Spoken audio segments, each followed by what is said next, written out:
حضرت عمار بن یاسر رضی اللہ تعالیٰ عنہ. حضرت عمار بن یاسر رضی اللہ تعالیٰ عنہ کی بات سننے میں آپ کو بتا دوں، حضرت عمار یہ صحابی رسول ہے، ان کے باپ حضرت یاسر یہ بھی صحابی ہے، اور ان کی ماں حضرت سمیہ رضی اللہ تعالیٰ عنہ یہ بھی صحابی ہے. کیا ہوا؟ جب میرے آقا حضور صلی اللہ علیہ وسلم نے اعلان نبوت کیا تو حضرت یاسر رضی اللہ تعالیٰ عنہ نے کلمہ پڑھا، آپ کے بیٹے حضرت عمار نے بھی کلمہ پڑھا، آپ کی بیوی نیک سیرت خاتون تھی وہ، انہوں نے بھی کلمہ پڑھا، حضرت سمیہ رضی اللہ تعالیٰ عنہ.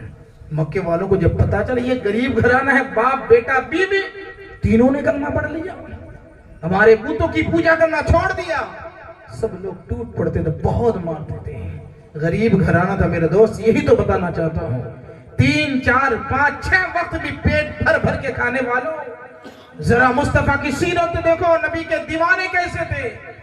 غریب گھرانہ تھا، کھانے کو نہیں ملتا تھا، باپ بھی صحابی رسول، بیٹا بھی ہے، ماں بھی ہے، اور مکے میں ستائے بھی جاتے تھے. حضرت عمار بن یاسر رضی اللہ تعالیٰ عنہ کو تو جب پتا چلا اس نے کلمہ پڑھا ہے، ان کو گرم گرم ریت پر کپڑے اتار کر کے مکے کے نوجوان گھسیڑتے تھے.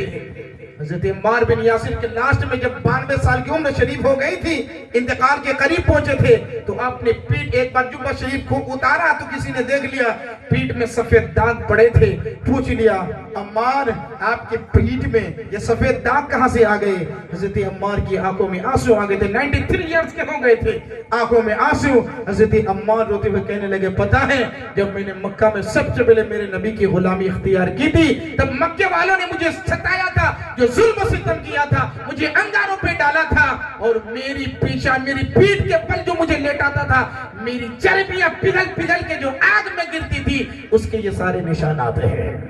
حضرت عمار بن یاسر رضی اللہ تعالیٰ پر اتنا ظلم ستم کیا گیا. اسی حضرت عمار بن یاسر رضی اللہ تعالیٰ عنہ کے والدہ محترمہ حضرت سمیہ رضی اللہ تعالیٰ عنہ. خاتون دیکھیں عورت کسے کہتے ہیں اور نبی کی محبت کسے کہتی ہے. دیکھو حضرت سمیہ رضی اللہ تعالیٰ عنہ اگرچہ غریب تھی، شوہر بھی صحابی رسول ہے، بیٹا بھی صحابی رسول ہے، اور خود صحابیہ ہے. جب بھی مکے میں کوئی میرے نبی کے خلاف بولتے تھے نا تو حضرت سمیہ کھڑی ہو جاتی تھی. خبردار میرے آقا کے بارے میں غلط سلط مت بولو، میرے آقا کو اللہ نے بڑی عزتوں سے نوازا ہے. ایک عورت ہو کر کے جہاں لوگوں کو، جوانوں کو، بہادروں کو ظلم و ستم کے پہاڑ پر لیٹا کر کے، پتھروں پر، چٹانوں پر لیٹا کر کے جہاں سزائیں دی جاتی تھی، وہاں تنہا مکے کی سرزمین پر ایک خاتون، ایک عورت سب کا مقابلہ کرتی تھی اور یہ کہتی تھی خبردار میرے آقا کو برا بھلا نہ کہو، اللہ نے میرے نبی کو بڑی عزتوں سے نوازا ہے. ایک بار کیا ہوا، خانہ کعبہ کے حرم کے اندر گئی تھی اور طواف کر رہی تھی، ابو جہل آ گیا. ابو جہل آنے کے بعد میرے آقا حضور صلی اللہ علیہ وسلم کو معاذ اللہ برا بھلا کہنے لگے. حضرت سمیہ نے سن لیا، ڈٹ کر کے کھڑی ہوگی. ابو جہل کیا بول رہے ہو؟ میرے آقا کے خلاف نہ بولو، میرے آقا کی بڑی شان ہے، اللہ نے بڑی عزتوں سے نوازا ہے میرے آقا کو. ابو جہل نے کہا بڑی دیوانی بن رہی ہے، بڑی عاشقہ بن رہی ہے اپنے نبی کی. کہا تو ابو جہل نے کہا کہ چھوڑ دے اس نبی کا کلمہ ورنہ تجھے جان سے مار ڈالوں گا. ابو جہل نے جیسے ہی دھمکی دے دی نا، حضرت سمیہ رضی اللہ تعالیٰ عنہ حرم شریف کے اندر مسکرانے کا لی، ارے بزدل ایک عورت کو ڈراتا ہے، تو زیادہ سے زیادہ میری جان لے سکتا ہے، ارے میں جان دینا تو گوارا کرتی ہوں پر میرے رسول کا کلمہ چھوڑنا مجھے گوارا نہیں ہے. ایک خاتون، ایک عورت نے للکار کر ابو جہل کو حرم شریف کے اندر یہ کہا مجھے سب کچھ گوارا ہے پر میرے نبی کا کلمہ چھوڑنا مجھے گوارا نہیں ہے. لیکن ہے ہماری ماں بہنوں میں یہ طاقت، یہ جرأت ہے، مجھے کچھ بھی گوارا ہے پر میرے نبی کی سنت چھوڑنا گوارا نہیں ہے. مجھے کچھ بھی گوارا ہے پر نمازیں چھوڑنا گوارا نہیں ہے. مجھے کچھ بھی گوارا ہے پر قرآن کی تلاوت سے منہ موڑ لوں مجھے یہ گوارا نہیں ہے. نہیں، ہماری ماں بہنوں میں یہ شوق نہیں ہے. شوق کیا ہے اب خوب جانتے ہیں. جب حضرت سمیہ رضی اللہ تعالیٰ نے بڑی جرأت و مردانگی کے ساتھ ابو جہل کو جواب دیا، اس ظالم نے نیزہ نکالا، چھری نکالی اور حضرت سمیہ رضی اللہ تعالیٰ عنہ کے پیٹ پہ مار دیا. اب کا پیٹ کٹ گیا، خون نکلنے لگا. حرم شریف میں ہی حضرت سمیہ رضی اللہ تعالیٰ عنہ گر گئی اور آپ کی شہادت ہو گئی. اسلام میں میرے آقا کی خاطر، دین اسلام کی خاطر، ایمان کی خاطر سب سے پہلی جان دینے والی خاتون کا نام حضرت سمیہ رضی اللہ تعالیٰ. سب سے پہلے نبی کی محبت میں حضرت سمیہ رضی اللہ تعالیٰ عنہ نے جان دی ہے. جب آپ کے شوہر حضرت یاسر رضی اللہ تعالیٰ عنہ کو پتا چلا کہ ظالموں نے سمیہ کو شہید کر دیا, میری بیوی کو شہید کر دیا ابو جہل نے, شوہر کی آنکھوں سے آنسو گر پڑے. آنسو کے قطرات بھیگی ہوئی پل کے لے کر کے میرے آقا کے پاس گئے. میرے آقا کے پاس جانے کے بعد بیٹھ گئے, رو رہے تھے. میرے آقا نے فرمایا کیا ہوا یاسر؟ کہ حضور ظالموں نے ظلم کی حد کر دی. آقا کا کیا ہوا؟ کہ میرے آقا میری بیوی سمیہ کو ابو جہل نے حرم شریف کے اندر شہید کر دیا ہے. میرے آقا بھی چشمان رحمت, میرے آقا بھی آنکھیں بھیگ گئی. میرے آقا نے دست نبوت اٹھا دیا, یا اللہ سمیہ نے تیرے دین کے خاطر اپنی جان دی ہے, سمیہ کو جنت الفردوس میں اعلیٰ مقام عطا فرما. دعا کی میرے مصطفیٰ نے حضرت سمیہ رضی اللہ تعالیٰ عنہ کے لیے. اس کے بعد حضرت یاسر سے فرمایا یاسر تم صبر کرو, صبر کرو, یہ آزمائش ہے, یہ آزمائش, یہ امتحان ہے, کامیاب ہونا ہے. حضرت یاسر رضی اللہ تعالیٰ عنہ گھر آئے.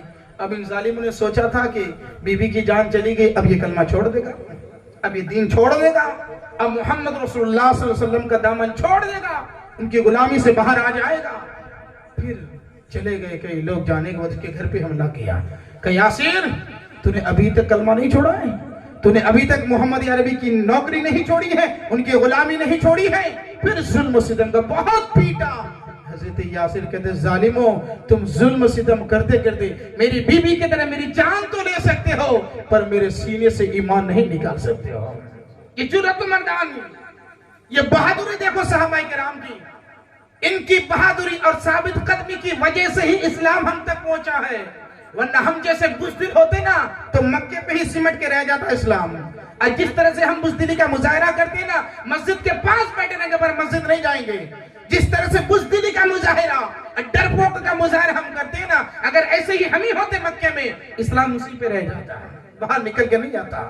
یہ تو ان تمام صحابہ کرام کی ذات پر ہماری نسل قربان, اس نے ثابت قدمی دکھائی, جرأت و بہادری دکھائی, جان دینا تو گوارا کیا پر اسلام پہ آنچا یہ گوارا نہیں کیا. ان کی قربانی کا نتیجہ ہے کہ آج ہم محمد عربی کا کلمہ پڑھتے ہیں, ان کی قربانی کا نتیجہ ہے یہ.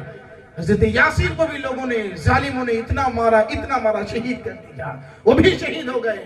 اب خیال تھا ماں چلی گئی, باپ چلا گیا, اب عمار اکیلے رہ گئے, یہ کیا کریں, یہ تو ہمارے پاس آنا ہی ہے. حضرت عمار کو پکڑ لیا ظالموں نے مکے کی گلی پہ کہ عمار تو اکیلا رہ گیا ہے, کیا کرے گا, کھانے پینے کا تو کوئی ہے ہی نہیں, پہلے سے تو غریب تھے, بھوکے رہتے تھے, اب تو آجا ہمارے پاس, اب تو نبی کا دامن چھوڑ دے, تیری ماں بھی گئی, تیرا باپ بھی گیا, اگر تو کلمہ نہیں چھوڑے گا, محمد عربی کی غلامی نہیں چھوڑے گا, تو ہم تجھے بھی شہید کر دیں گے.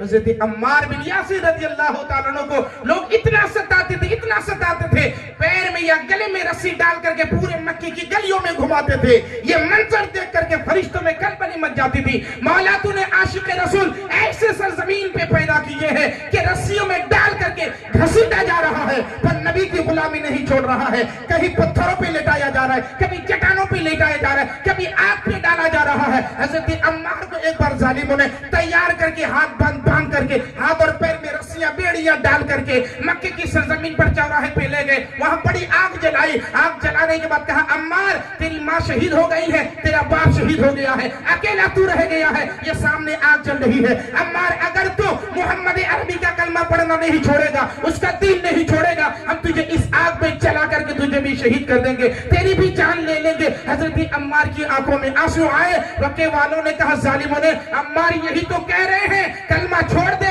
آ گئی نا اپنی جان کی بات, آ گئی نا اپنے جان کی فکر میں, آ گئی نا اب تجھے ڈر لگنے لگا ہے نا, اپنی موت سے ڈر لگنے لگا ہے نا. حضرت عمار کہتے ہیں ظالموں تم نے میرے آنسوؤں کے غلط مفہوم نکالا ہے, غلط مطلب نکالا ہے. میں اس لیے نہیں روتا کہ تم مجھے آگ میں شہید کر دو گے, آگ میں ڈال کر کے جلا کر کے شہید کر دو گے. میں رو اس لیے نہیں رہا ہوں, میں رو اس لیے رہا ہوں آج محمد عربی کی محبت کی وجہ سے تم مجھے آگ میں ڈال رہے ہو. کاش اس وقت آگ میں جاتے وقت ایک نظر چہرہ مصطفیٰ کو دیکھ لو تو میری دل کی حسرت پوری ہو جائے گی. اس نے دل کی تمنا ظاہر ظاہر کی. اچانک میرے آقا ادھر سے جا رہے تھے, حضرت عمار کو آگ میں ڈالا گیا, ادھر سے میرے آقا گزر رہے تھے. عمار نے آگ کے اندر جا کر کے میرے آقا کو پکارا, اغیثنی یا رسول اللہ, اغیثنی یا رسول اللہ, میرے آقا میری مدد کیجئے, میرے آقا میری مدد کیجئے. میرے آقا نے جیسے ہی دیکھا عمار کو ظالموں نے دہکتی ہوئی آگ میں ڈال دیا ہے, دست نبوت اللہ کی بارگاہ میں اٹھے. میرے آقا نے دعا کی, یا نار کونی بردو و سلامن علی عمار بن یاسر کما کنتی علی ابراہیم, اے آگ میرے عمار کے لیے ٹھنڈی بن جا, جس طرح سے تو نے ابراہیم خلیل اللہ کے لیے ٹھنڈی بن گئی تھی. آقا کی دعا قبول ہو گئی, وہ دہکتی ہوئی آگ نہیں رہی, عمار کے لیے گلستان بن جاتی ہے. اللہ اکبر.